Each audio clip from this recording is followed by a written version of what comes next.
Trevor the traction engine was enjoying his work in the vicarage orchard. Birds were singing and apples were ripening on the trees. It was a lovely day. "Hello, Trevor," said James. "You look as bright and cheerful as my red paint." "Oh, I am," replied Trevor. "What's that noise?" "It's the bees," laughed Trevor. "They're all in these boxy things called beehives. I'm taking them to the station. The vicar says his bees make good honey, and he's giving some of them to his friends." Just then, BoCo, the diesel engine, hummed in.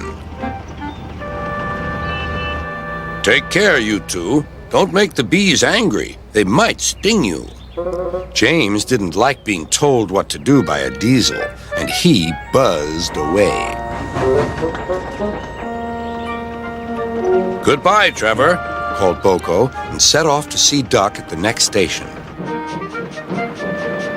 Bill and Ben, the tank engine twins, were busy arranging cars, but they scampered off when they saw BoCo.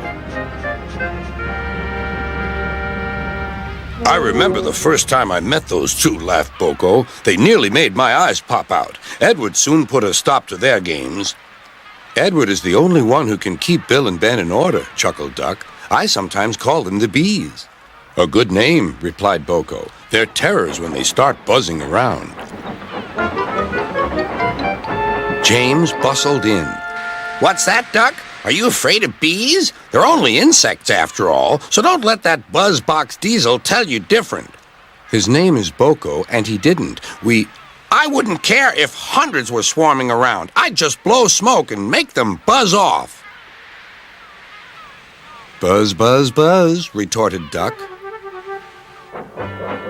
The next morning, James arrived at the station to collect his coaches. The passengers were excited and keen to get on board. The platform was crowded, and the porter was in a hurry. "Mind your backs," he shouted. Then there was trouble. The beehive fell and broke open. The station cleared like magic. James heard a familiar buzzing. The bees were too cold to be cross, so they buzzed around the fireman, hoping he'd mend their hive.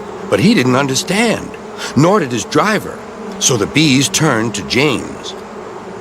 His boiler was nice and warm. "Buzz off," hissed James. One bee burnt his foot. "Ooh, ooh." The bee thought James had burnt him on purpose.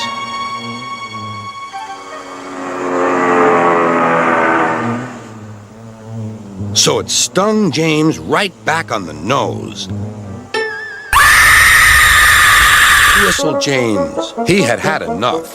So had his fireman and driver. They didn't notice till too late that they had left all their coaches behind. They tried everything to get rid of the bees. First, they spun on the turntable, but to no avail. They tried washing them off, but the bees clung harder to James's warm boiler. Then they tried smoking them off by going through a long tunnel, but still the bees wouldn't go away. "It's no good, James," said his driver. "We'll just have to go back to the orchard and fetch another hive." James's reply was drowned by the sound of buzzing. The vicar was waiting anxiously for James. When he arrived, the bees swarmed straight into their new home. "Come on, James," said his driver. "What you need now is a good hose down." Later that evening, James was resting in the shed when the vicar came to see him.